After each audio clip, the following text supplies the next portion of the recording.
সৈয়দ আব্দুল মালিক অসমীয়া সাহিত্য জগতৰ এক মহীৰুহ, এক বিশাল সৃষ্টিকাৰ্যৰ গৰাকী। বিৰল প্ৰতিভাৰ অধিকাৰী মালিকদেৱৰ বিশাল কৰ্মৰাজি এখন সংক্ষিপ্ত ৰূপত কৰা তথ্যচিত্ৰত সন্নিৱিষ্ট কৰাটো বৰ সহজসাধ্য কথা নহয়।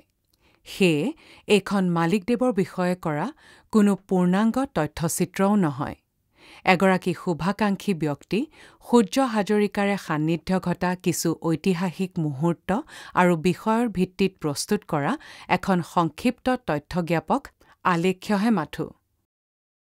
অসমৰ সাহিত্য আৰু সাংস্কৃতিক জগতৰ বিশিষ্ট কৰ্মী শ্ৰী সূৰ্য হাজৰিকাৰ লগত বিভিন্ন সময়ত সান্নিধ্য ঘটা কিছু মুহূৰ্তৰ স্মৃতিৰোমন্থন, কিছু ঐতিহাসিক তথ্যৰ সমল, সৈয়দ আব্দুল মালিকৰ অসমৰ জনসমাজত চৰ্চিত হোৱা বিষয় বৈচিত্ৰ্যৰ উপস্থাপন আৰু কিছু সোঁৱৰণি সংৰক্ষণৰ উদ্দেশ্যেৰেই এই তথ্যচিত্ৰখন নিৰ্মাণ কৰা হৈছে।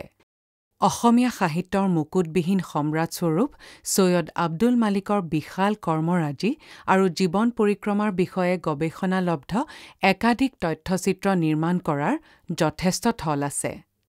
সময়ৰ বুকুত গুৰুত্বপূৰ্ণ সমলসমূহ দুষ্প্ৰাপ্য হৈ যোৱাৰ পূৰ্বেই বা পাহৰণিৰ গৰ্ভত বিলীন হৈ যোৱাৰ পূৰ্বেই বিভিন্নজনৰ স্মৃতিত সংৰক্ষিত হৈ থকা এনে কামসমূহ শৃংখলাবদ্ধভাৱে সংৰক্ষণ কৰি থব পাৰিলে উত্তৰ পুৰুষৰ বাবে ই এক জাতীয় সম্পদস্বৰূপ, প্ৰামাণিক দলিল স্বৰূপে ইতিহাস হৈ থাকি যাব।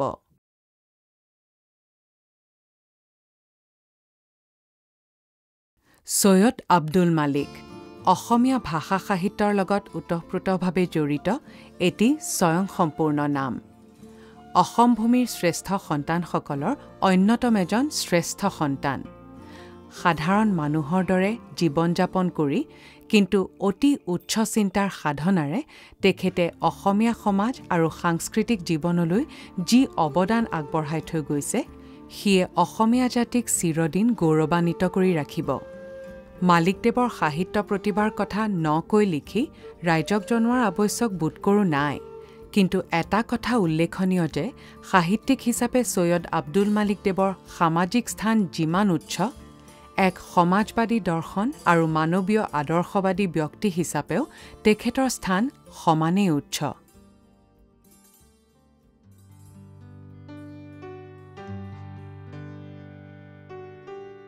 নিজৰ ৮১ বছৰীয়া জীৱনকালত সৈয়দ আব্দুল মালিকৰ কত শত সহস্ৰজন ব্যক্তি আৰু সমাজ ব্যৱস্থাৰ লগত যে সান্নিধ্য ঘটিছিল তাৰ কোনো হিচাপ নাই।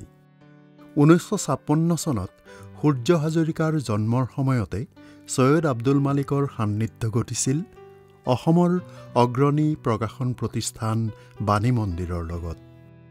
বাণী মন্দিৰ সূৰ্য হাজৰিকাৰ পিতৃপুৰুষৰ দ্বাৰা প্ৰতিষ্ঠা কৰা প্ৰতিষ্ঠান। সময়ৰ অগ্ৰগতিৰ কোনো এক শুভ মুহূৰ্তত ডেকা বয়সত ভৰি দিয়া সূৰ্য হাজৰিকাৰ লগত সংযোগ ঘটিছিল ইতিমধ্যে প্ৰৌঢ় হৈ পৰা সৈয়দ আব্দুল মালিকদেৱৰ। সেই সংযোগ মালিকদেৱৰ জীৱনৰ শেষ সময়লৈকে অটুট আছিল। সূৰ্য হাজৰিকাই জীৱনৰ বিভিন্ন সময়ত সান্নিধ্য পোৱা মালিকদেৱৰ কিছু মধুৰ মুহূৰ্তৰ স্মৃতিক সংৰক্ষণ কৰি ৰাখিব বিচৰাৰ ফলশ্ৰুতিতেই এই তথ্যচিত্ৰৰ অৱতাৰণা। গতিকে এইখন এখন ব্যক্তিকেন্দ্ৰিক অথচ গুণীজনৰ বিষয়ে বহুতো গুৰুত্বপূৰ্ণ তথ্যজ্ঞাপক তথ্যচিত্ৰ। অসমৰ অগ্ৰণী গ্ৰন্থ প্ৰকাশন প্ৰতিষ্ঠান বাণী মন্দিৰৰ দ্বাৰা সৈয়দ আব্দুল মালিকদেৱৰ লিখনিৰে সমৃদ্ধ মুঠ ৮খন গ্ৰন্থ প্ৰকাশিত হৈছিল। গ্ৰন্থ প্ৰকাশন জগতখনৰ লগত জড়িত সূৰ্য হাজৰিকাই জনোৱা মতে মালিকদেৱৰ প্ৰসংগ মনলৈ আহিলেই এটা কথাত মনটো গৌৰৱান্বিত হৈ উঠে, কিয়নো ১৯৪৯ চনত তেখেতৰ পিতৃ চন্দ্ৰকান্ত হাজৰিকাদেৱে প্ৰতিষ্ঠা কৰা বাণী মন্দিৰৰ আৰম্ভণি কালতে মালিকদেৱৰ ভালেকেইখন গ্ৰন্থ প্ৰকাশন প্ৰতিষ্ঠানটোৱে প্ৰকাশ কৰি বহুলভাৱে সমাদৰ লাভ কৰিছিল। সেই সময়ত সন্মুখত বিশাল কৰ্মযজ্ঞৰ স্বপ্নৰে মালিকদেৱে নিজৰ লেখক জীৱনৰ পাতনি মেলা দিনসমূহত ৰচনা কৰা গ্ৰন্থ বনজুই, ৰথৰ চকৰি ঘূৰে, ছবিঘৰ, মাটিৰ চাকি, কণ্ঠহাৰকে আদি কৰি মুঠ ৮খন গ্ৰন্থ প্ৰকাশ কৰিছিল বাণী মন্দিৰে। এনে এজন প্ৰতিভাশালী লেখকৰ আৰম্ভণিকালৰ লিখনিৰে সমৃদ্ধ গ্ৰন্থসমূহ প্ৰকাশ কৰি অসমীয়া পঢ়ুৱৈ সমাজৰ মাজত এজন প্ৰতিভাৱান সাহিত্যিক ৰূপে উপস্থাপন কৰিবলৈ পাই সাম্প্ৰতিক সময়ৰ অসমৰ অন্যতম এখন অগ্ৰণী গ্ৰন্থ প্ৰকাশন প্ৰতিষ্ঠান ৰূপে প্ৰতিষ্ঠা লাভ কৰা বাণী মন্দিৰ আজিও ধন্য। –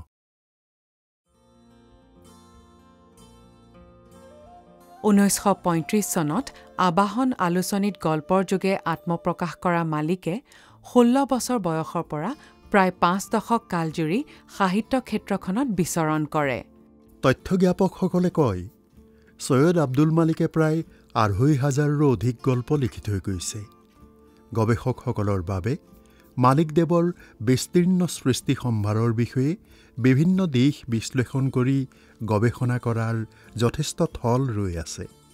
মালিকদেৱৰ ৰচনা সম্ভাৰক প্ৰণালীবদ্ধভাৱে আৰু ক্ৰমবিকশিত চন তাৰিখৰ উল্লেখেৰে তালিকা প্ৰস্তুত কৰি ৰখাটো এটি উল্লেখযোগ্য আৰু অতি প্ৰয়োজনীয় কামৰূপে ৰৈ আছে। সৈয়দ আব্দুল মালিকদেৱৰ দ্বাৰা ৰচিত গ্ৰন্থ আৰু বাণী মন্দিৰৰ দ্বাৰা প্ৰকাশিত গ্ৰন্থৰ বিষয়ে এটি ব্যক্তিগত সম্পৰ্কৰ কথা।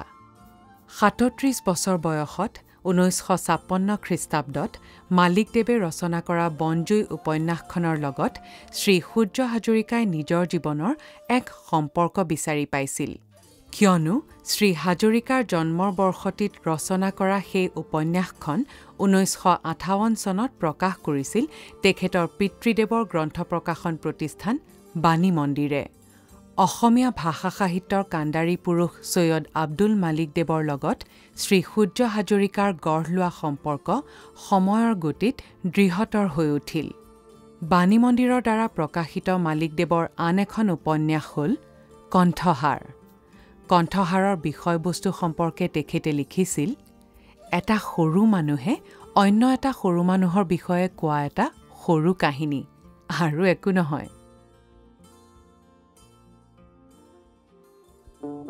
ডক্টৰ ভূপেন হাজৰিকা আৰু সৈয়দ আব্দুল মালিকদেৱ দুয়োৰে বয়সৰ তাৰতম্য থাকিলেও দুয়োৰে মাজত গাঢ় বন্ধুত্ব আছিল।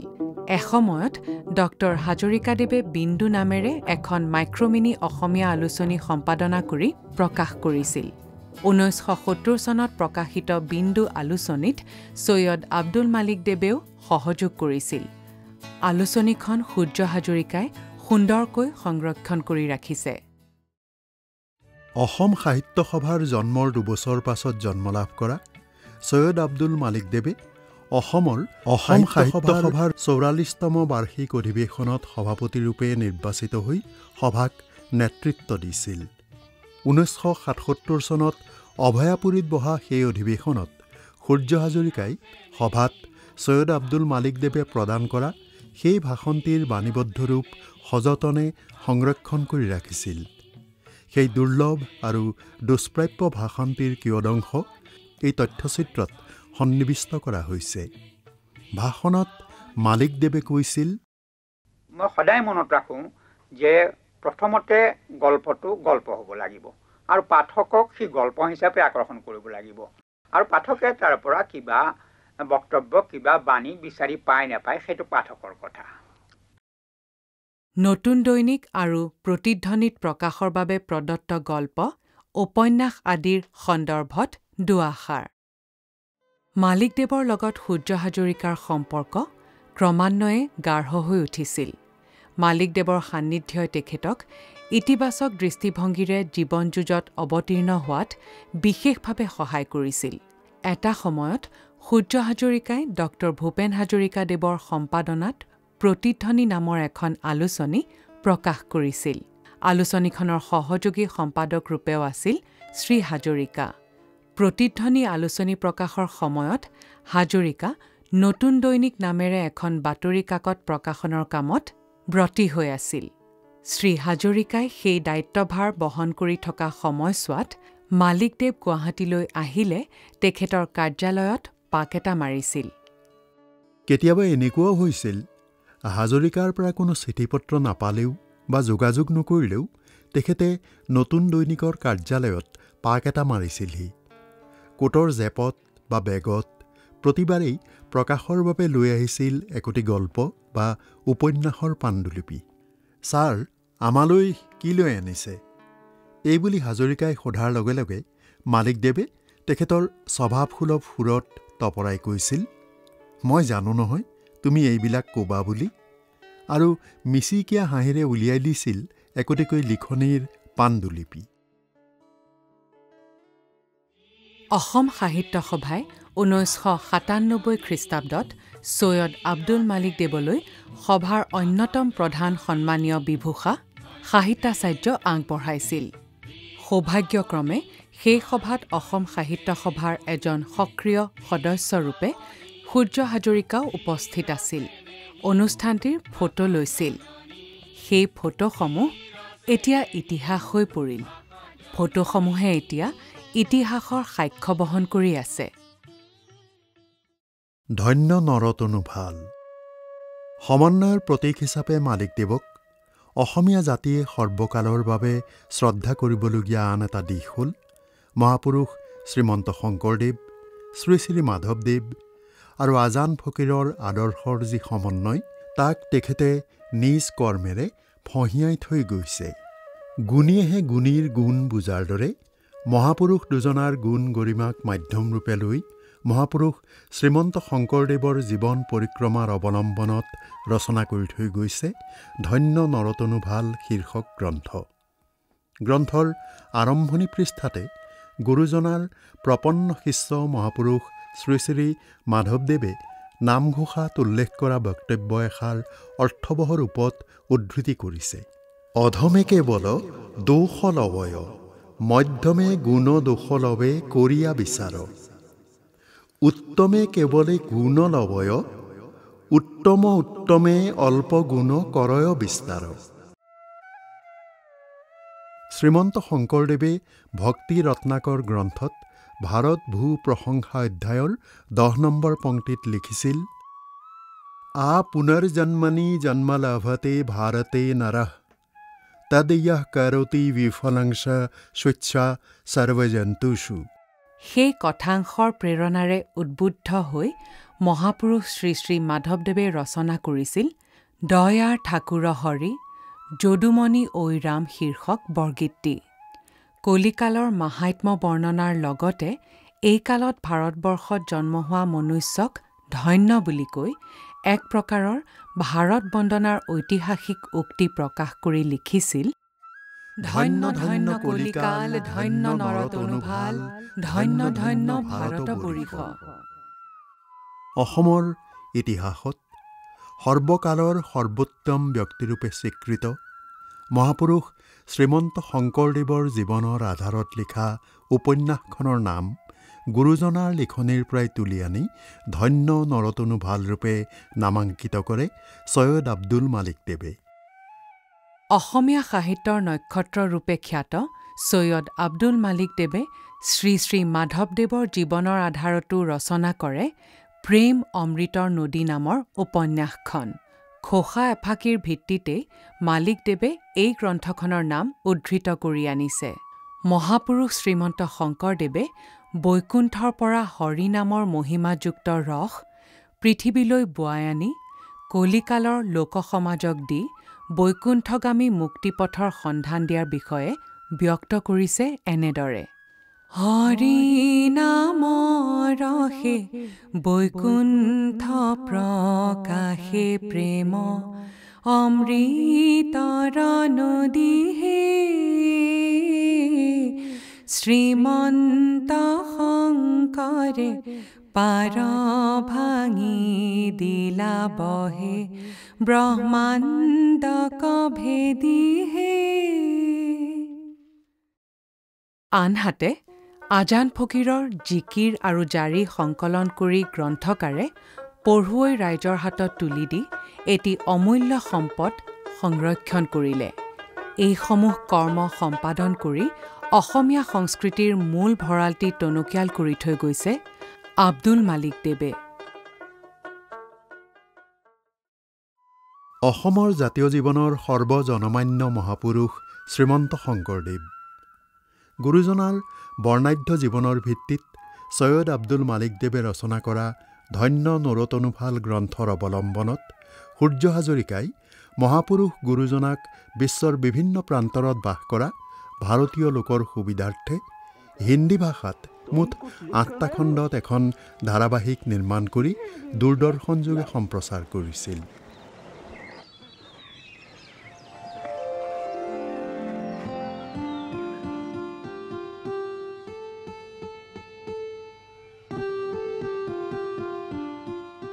इतनी गंभीर और अर्थयुक्त कविता लिखने वाला अवश्य ही भविष्य में एक प्रतिभाशाली व्यक्ति बनेगा।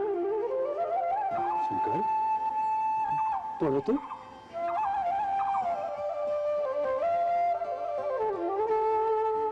करतल कमल कमलदल नयन ধাৰাবাহিকখনৰ বাবে হিন্দী ভাষাত চিত্ৰনাট্য প্ৰস্তুত কৰি দিছিল স্বনামধন্য গীতিকাৰ তথা ছৈয়দ আব্দুল মালিক দেৱৰ একান্ত অনুৰাগী নুৰুল হকে।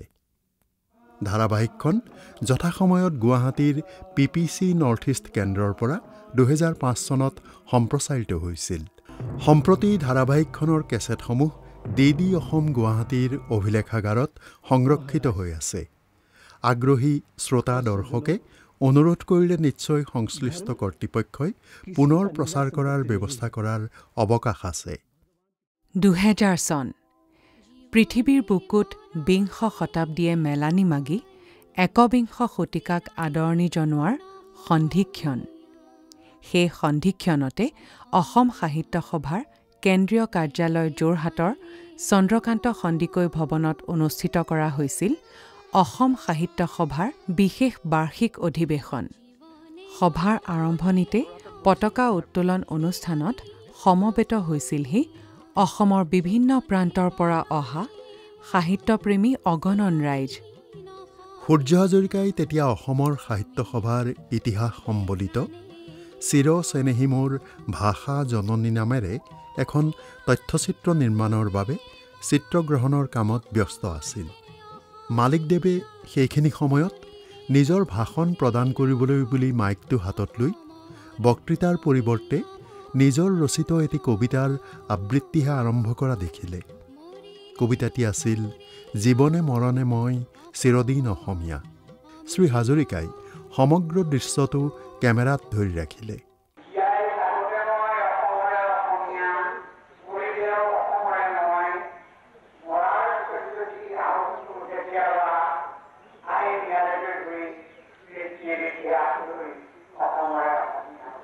বৰেণ্য সাহিত্যিক লক্ষ্মীনাথ বেজবৰুৱাৰ কণ্ঠস্বৰ নাই। জ্যোতিপ্ৰসাদ আগৰৱালা, বিষ্ণুপ্ৰসাদ ৰাভা আদিৰ কণ্ঠস্বৰ সংৰক্ষণ হোৱা নাই। সেয়েহে অসমীয়া সাহিত্যৰ কিংবদন্তী স্বৰূপ সাহিত্যিক মালিক দেৱৰ স্বকণ্ঠৰ কবিতা আবৃত্তি নিশ্চয় আমাৰ বাবে এক দুষ্প্ৰাপ্য সম্পদ বুলিয়েই শ্ৰী হাজৰিকাই ভাবে। সম্প্ৰতি সেই দুষ্প্ৰাপ্য হৈ পৰা এনে সাহিত্য সম্পদ সংৰক্ষণ কৰি প্ৰচাৰ কৰিবলৈ পাই শ্ৰী হাজৰিকাই নিজকে সৌভাগ্যৱান আৰু গৌৰৱৰ কথা বুলিয়েই অনুভৱ কৰে। ছৈয়দ আব্দুল মালিক দেৱৰ অন্তিম সময় যেতিয়া সমাগত যেন লাগিছিল, তেখেতৰ খবৰ ল'বলৈ অসম সাহিত্য সভাৰ তেতিয়াৰ সভাপতি চন্দ্ৰপ্ৰসাদ শইকীয়া, প্ৰধান সম্পাদক ডক্টৰ বসন্ত কুমাৰ গোস্বামী আৰু তেখেতৰ গুণমুগ্ধ সূৰ্য হাজৰিকা মালিক দেৱৰ যোৰহাটৰ অল্ড চাৰ্কিট হাউচ পথত থকা ঘৰলৈ গৈছিল। তেতিয়া শয্যাগত অৱস্থাত থকা মালিক দেৱ প্ৰায় অথৰ হৈ মুখৰ মাতবোল পৰ্যন্ত নোহোৱা হৈছিল। চকুৰ ইংগিতেৰেহে 2-4টা ভাৱৰ মত বিনিময় কৰিছিল। ছাৰ, আমি আহিছোঁ বুলি তেখেতৰ হাতৰ আঙুলিত ধৰি মাত দিছিল সূৰ্য হাজৰিকাই। তেখেতে মাথো নীৰৱে চাই মূৰহে দুপিয়াইছিল, কথা ক'ব পৰা নাছিল। সেই সময়ত তেখেতৰ কাষত উপস্থিত থকা পৰিয়ালৰ লোকৰ কথা প্ৰসংগত মালিকদেৱে কোৱা কথা এষাৰে তাত উপস্থিত থকা আটাইৰে হৃদয়ত অন্তৰস্পৰ্শী ভাৱৰ অনুৰণন তুলিছিল। অসুস্থ হৈ থকা মালিকদেৱে তেখেতৰ হৈ নামঘৰত শৰাই এখন আগবঢ়াবলৈ পৰিয়ালৰ লোকসকলক আহ্বান জনালে। মালিকদেৱে আশা কৰা মতেই পৰিয়ালবৰ্গই নামঘৰলৈ গৈ যথাৰীতি ভক্তিৰ অৰ্ঘ্য হিচাপে তামোল পাণ অৰিহণাৰে শৰাই আগবঢ়াই ভক্তি নিবেদন কৰিলেগৈ। কথাবোৰ শুনি ছৈয়দ আব্দুল মালিকদেৱৰ প্ৰতি সূৰ্য হাজৰিকাৰ অন্তৰাত্মাত জাগ্ৰত হৈছিল একতাৰ অন্তৰস্পৰ্শী চিন্তাধাৰাৰ এক নতুন দিশ। সামগ্ৰিকভাৱে অসম তথা অসমীয়া সমাজ সংস্কৃতিৰ সমন্বয়ৰ ধাৰাটিত সম্পৃক্ত হৈ থকা মালিকদেৱৰ হৃদয় আৰু অন্তৰাত্মাক উপলব্ধি কৰি শ্ৰদ্ধাত শিৰ নত কৰিছিল আটাই। ছৈয়দ আব্দুল মালিকৰ কৰ্ম অৱদানৰ বাবে ৰাজহুৱা বা চৰকাৰী স্বীকৃতিৰ তালিকা যথেষ্ট দীঘলীয়া।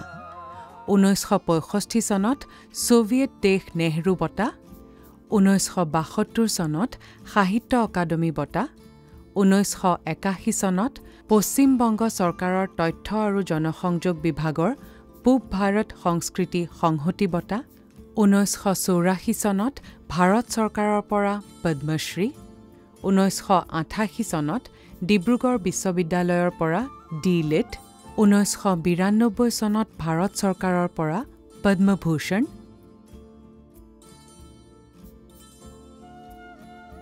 1993 চনত আসাম এক্সপ্ৰেছ বঁটা, 1994 চনত অসম উপত্যকা বঁটা, 1995 চনত আজান ফকীৰ বঁটা, 1996 চনত মুনলাইট মিডিয়া বঁটা, 1997 চনত অসম সাহিত্য সভাই দিয়া সাহিত্যাচাৰ্য বিভূষা, 1999 চনত অসম চৰকাৰৰ সন্মানীয় শ্ৰীমন্ত শংকৰদেৱ বঁটা, 1999 চনত সাহিত্য অকাডেমীৰ ফেলোশ্বিপ আদি প্ৰদান।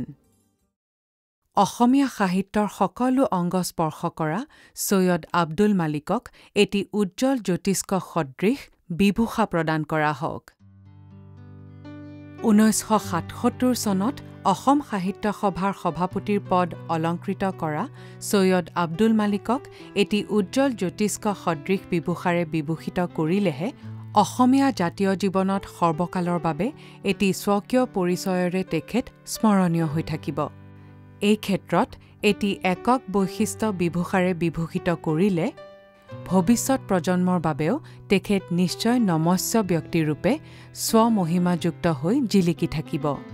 কিয়নো মালিকদেৱে সূৰ্যসম বিশাল প্ৰতিভাৰে অসমীয়া ভাষাত নিজৰ সাহিত্য সৃষ্টি কৰি অসমীয়া সাহিত্যক বিশ্ববাসীৰ ওচৰত জ্যোতিষ্মান কৰি তুলিলে। একেদৰে সংগীত জগতৰ সকলো অংগক সমৃদ্ধ কৰা ড ভূপেন হাজৰিকাক সংগীত সূৰ্য ড ভূপেন হাজৰিকা ৰূপে বিভূষা প্ৰদান কৰা লেখীয়াকৈ অসমীয়া সাহিত্যৰ প্ৰতিভাধৰ মালিকদেৱকো সাহিত্য সূৰ্য ছৈয়দ আব্দুল মালিক বিভূষাৰে সন্মানিত কৰিব নোৱাৰিনে? অসমীয়া সাহিত্যৰ কেৱল বিষয়ভিত্তিক উপন্যাস সম্ৰাট বা গল্প সম্ৰাট আদিৰ পৰিধি ভাঙি সাহিত্যৰ সকলো অংগকে সমৃদ্ধ কৰা সাহিত্যিকগৰাকীক স্বকীয় বিভূষাৰে চিহ্নিত কৰাটোহে উচিত কাৰ্যৰূপে বিবেচিত হ'ব বুলি বোধ কৰা হৈছে। শ্ৰী সূৰ্য হাজৰিকাৰ সান্নিধ্যৰে প্ৰাপ্ত বিষয় সম্ভাৰেৰে এই তথ্যচিত্ৰখন প্ৰস্তুত কৰিবলৈ তেখেতে আগবঢ়োৱা সহযোগিতাৰ বাবে কৃতজ্ঞতা প্ৰকাশ কৰি শ্ৰী হাজৰিকাদেৱৰ ভাৱভাষাৰেই কওঁ, চিৰজ্যোতিষ্মান হওক ছৈয়দ আব্দুল মালিকৰ অক্ষয় কীৰ্তি, গৌৰৱেৰে উজ্বলি থাকক ছৈয়দ আব্দুল মালিকৰ সাহিত্য খ্যাতি, বিশ্বৰ পঢ়ুৱৈ সমাজে আদৰেৰে ধন্য কৰক ছৈয়দ আব্দুল মালিকৰ দুৰ্লভ সৃষ্টি, বিশ্বৰ বুকুত মান্য হৈ উঠক ছৈয়দ আব্দুল মালিকৰ অসমীয়া কৃষ্টি আৰু সংস্কৃতি, আদৰ্শৰ চানিকীৰূপে অক্ষত হৈ ৰওক ছৈয়দ আব্দুল মালিক দেৱে দেখুওৱা সমন্বয় আৰু ঐক্যতালৰ সম্প্ৰীতি। জয়তু ছৈয়দ আব্দুল মালিক।